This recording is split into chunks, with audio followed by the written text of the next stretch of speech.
الله ربي والإسلام ديني ومحمدا رسول الله. Berikutnya, tidak ada sesuatu benda yang merubah kemutlakan air.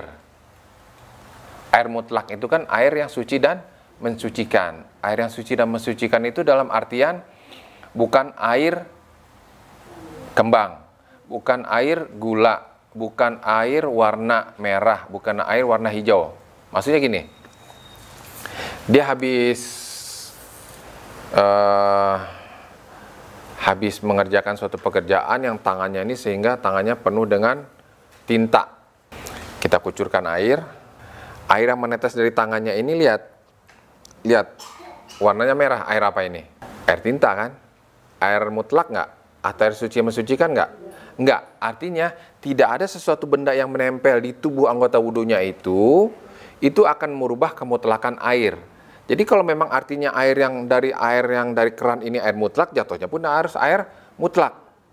Kalau misalnya di badannya ini dia kocorkan ketika membasuh tangan, masih netes di bawahnya ini air nggak mutlak, maka itu yughayyirul ma', merubah air namanya. Kapan sahnya itu? Air yang jatuh dari atas ini air mutlak, sehingga jatuh ke bawah pun masih statusnya air mutlak, dalam artian bukan air yang bisa dipakai untuk wudhu lagi, bukan ya, airnya nggak berubah.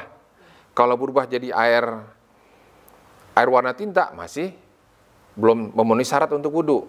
Kalau misalnya tangannya ini dia habis masukin parfum dan pindahin dari botol ini ke botol ini dipindahin, atau dia habis memakai minyak angin, air yang menetes ketika dia membasuh tangan nih, basuh bagian anggota tangan nih, kalau saja airnya menetes masih bau parfum, berarti ini airnya belum memenuhi syarat untuk wudhu. Sampai kapan? Sampai dicium udah nggak bau, wangian lagi. Itu maksudnya. Ya berarti sebelum wudhu dia bersih-bersih dulu, sehingga nanti ketika dia wudhu dalam keadaan kondisi tidak harus membersihkan sampai benar-benar airnya putih lagi, bukan air yang dikategorikan air bukan mutlak. Gitu ya, paham ya? Hah? Kalau air di kolam renang tuh kan, kalau kayak air pam ya, apalagi kalau buka pagi ya, itu jatuhnya kan air apa nih? Air kaporit. Walau alam itu bisa dipakai untuk wudhu atau tidak, karena namanya air apa? Air kaporit. Nah memang yang paling bagus itu adalah ditampung dulu, sehingga nanti berjalannya waktu, itu kan nggak lama, berjalannya waktu sejam 2 jam tuh airnya akan berubah normal lagi baunya. Tapi kalau selama masih menyengat baunya, apakah bisa dipakai untuk wudhu?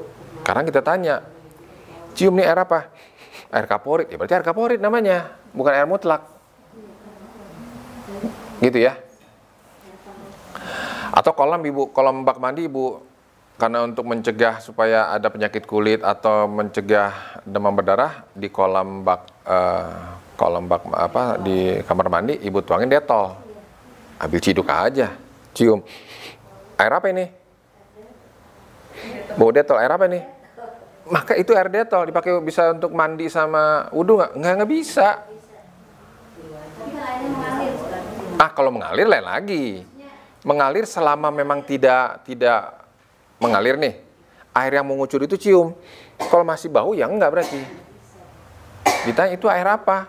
Air yang beda dengan air yang memang karena kondisi alam ya. Bau lumut nih, ya memang karena kondisinya dia aslinya berlumut, atau karena memang wadahnya wadah dari besi, kecium kayak bau-bau besi, itu nggak ada masalah gitu. Tapi yang sifatnya temporer, entah itu bau Detol, entah itu dia biar wangi, dia masukin kembang, berbagai macam kembang itu di bak, kita cium itu air apa nih? Bau kembang, ya air kembang.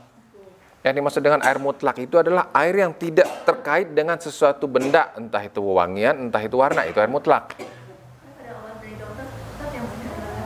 Boleh, tapi kalau untuk wudhu itu jangan dipakai gitu. Kalau untuk berobat boleh, tapi kalau untuk wudhunya jangan dipakai. Ya udah wudhu, baru setelah itu pakai. Maksudnya itu air jangan dipakai buat wudhu gitu loh. Jangan gitu. Ya udah mandi selesaikan mandi junub, Mandi besar pakai. Nah, setelah itu baru sah mandi junub, mandi besarnya, baru pakai untuk memenuhi permintaan dari dokter untuk kesehatan. Nah, boleh. Yang berikutnya, orang kita yang wudhu ini jangan beritikat bahwa dari rangkaian wudhu itu, yang fardu itu kita anggap sunnah. Basuh muka fardu, diitikatkan sunnah. Itu, basuh tangan sampai sini. Dia beritikat bahwa itu adalah sunnah. Karena mungkin dia nggak ngaji, atau dia memang nggak paham, dia hanya tahu, oh kalau orang wudhu itu adalah basuh-basuh muka, tangan, ngusap rambut. Dia taunya rangkaian wudhu itu seperti itu. Dia nggak paham. Ini sunnah, ini fardu, ini harus 3 kali, ini harus 3 kali. Dia nggak paham itu.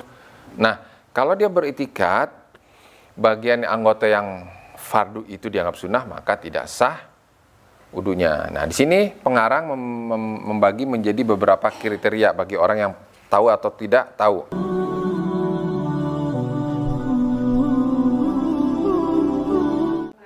Yang kelima, wa an la yakuna ala udwin ma yughiril ma. Yang keenam, mengetahui tentang fardu-fardunya. Yang ketujuh, wa an la ya'taqida fardon min furudihi sunnah. Tidak boleh mengetikatkan yang sunnah itu dianggap, yang fardu itu dianggap sunnah. Yang kedelapannya, wal ma'ut tahur, air yang suci dan mensucikan. Itu yang ke-8. Nah, yang ke-9 dan yang ke-10 itu khusus yang mempunyai masalah. Nah, gitu ya. Yang ke-9, duhulul waktu, masuknya waktu. Masuknya waktu ini adalah perkara khusus bagi orang yang memang ada permasalahan, entah itu istihadah, entah itu thulathil baul. Orang yang punya permasalahan beser terus, atau orang yang punya permasalahan dia pendarahan atau istihadah. Nah, bagi mereka ini, mereka diperbolehkan untuk berwudu itu setelah masuknya waktu sholat, gitu. Nah, di samping itu, mereka harus mualah, continue terus, berkesinambungan. Artinya, setelah masuk waktu sholat, maka mereka harus ke kamar mandi bersih-bersih, pipis bersih-bersih. Setelah itu wudu bersih dan mengantisipasi sesuatu yang mungkin akan terjadi. Mungkin kalau yang istihadah pakai pembalut. Kalau orang yang suka pipis pakai tisu. Kalau orang yang suka pendarahan mungkin diperban. Nah, bagi mereka ini harus mualah nih, berkesinambungan. Setelah itu baru mereka keluar dari kamar mandi, sholat sunnah. Boleh menunggu yang kaitannya dengan sholat. Misalnya nunggu jamaah pada datang. Boleh itu nunggu. Tapi kalau mereka menunggu perkara yang tidak ada kaitannya dengan sholat, nggak boleh. Karena kondisi mereka ini adalah kondisi orang yang darurat. Setelah mulai masuk sudah mulai datang jamaah mereka sholat. Nah, selesai sholat, kalau mereka mau melakukan ibadah yang lain harus wudhu lagi. Gitu. Artinya satu wudhu ini untuk satu fardu saja. Nggak bisa kalau misalnya nanti ada dia di masjid terus itikaf, terus dia nanti ada sholat asar, dia mau sholat asar, dia harus wudhu lagi setelah masuk waktu asar. Nggak boleh pakai wudhu yang waktu zuhur. Prosesnya gimana? Sama, dia bersih-bersih pakai pembalut, dia keluar kamar mandi, sholat sunat, sholat lagi. Toh kalau misalnya setelah dicek ternyata di pembalut atau di tisu atau di perbantu keluar darah lagi, nggak masalah, karena dia sudah melakukan antisipasi atau ihtiyaton, jaga-jaga. Nah, yang jadi masalah itu dia nggak melakukan antisipasi.